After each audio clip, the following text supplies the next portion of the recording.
నమస్కారం. హిందూ పురాణాలలో పాములకు అత్యంత ప్రాముఖ్యత ఉంది. ముఖ్యంగా విష్ణుమూర్తి కొలువైన శేషనాగు మరియు శివుడి మెడలో ఆభరణమైన వాసుకి గురించి మనందరికీ తెలుసు. అయితే ఈ రెండింటిలో ఏది గొప్పది? వీటి మధ్య ఉన్న అసలు తేడా ఏంటి? ఈరోజు వీడియోలో మనం ఈ ఆసక్తికరమైన విషయాలను తెలుసుకుందాం.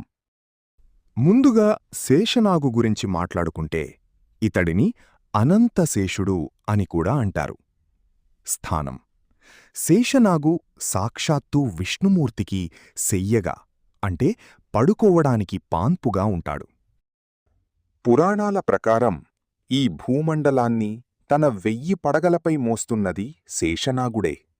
కాలం అంతమైనా మిగిలి ఉండేవాడు కాబట్టి ఇతడిని అనంతుడు అంటారు.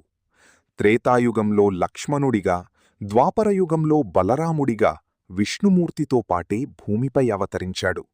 శేషనాగు భక్తికి మరియు సేవకు నిదర్శనం. ఇప్పుడు వాసుకి గురించి తెలుసుకుందాం. వాసుకి సర్పాలకు రాజు, నాగరాజు. పరమశివుడు వాసుకి భక్తికి మెచ్చి తన మెడలో ఆభరణంగా ధరించాడు. విషాగ్నిని చిమ్మే శక్తి కలిగినవాడు.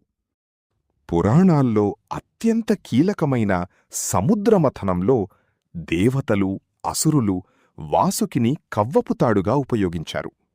లోక కళ్యాణం కోసం ఆ సమయంలో వాసుకి ఎంతో వేదనను భరించాడు. మరో విశేషం: శివుడు సముద్రమథనంలో వెలువడిన హాలాహలాన్ని మింగినప్పుడు ఆ విషం వల్ల కలిగే వేడిని తగ్గించడానికి వాసుకి శివుడి కంఠానికి చుట్టుకొని సహాయపడ్డాడు. ఇక అసలు విషయానికి వస్తే ఈ రెండింటిలో ఏది గొప్పది?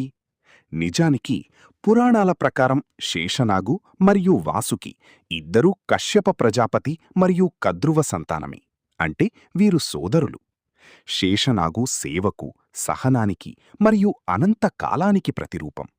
వాసుకి త్యాగానికి, శక్తికి మరియు శివభక్తికి నిదర్శనం.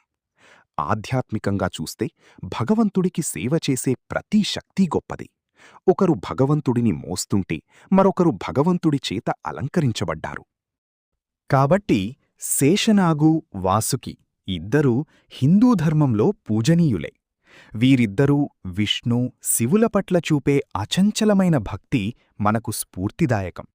ఈ సమాచారం మీకు నచ్చితే లైక్ చేయండి, మీ స్నేహితులతో షేర్ చేయండి. మరిన్ని ఆసక్తికరమైన ఆధ్యాత్మిక విషయాల కోసం మా ఛానల్ని సబ్స్క్రైబ్ చేసుకోండి. ధన్యవాదాలు.